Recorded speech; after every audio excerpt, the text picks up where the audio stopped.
Hello guys, good morning. Itong aking lutuin ngayon, sinigang na manok. Ayan, lagyan natin ng mantika at igisa ang sibuyas, bawang, kamatis at luya.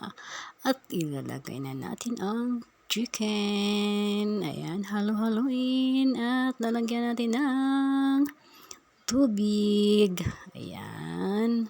At ating takpan para kumulo na siya guys.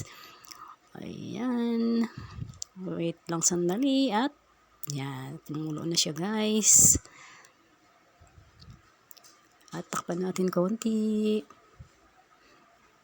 para lumambot ang ating manok. Ayan. Kumulo na. At lalagyan natin ng konting asin. Ayan. At maya-maya lalagyan natin ng pangpaasim pag naluto na ang pechay. Ayan.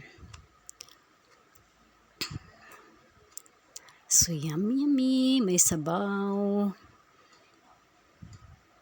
Ayan, tikman natin ang pechay kung luto na guys. Para malagyan na natin ng pampaasim. Ayan, nilagyan ko ng pampaasim. Ayan guys, sarap.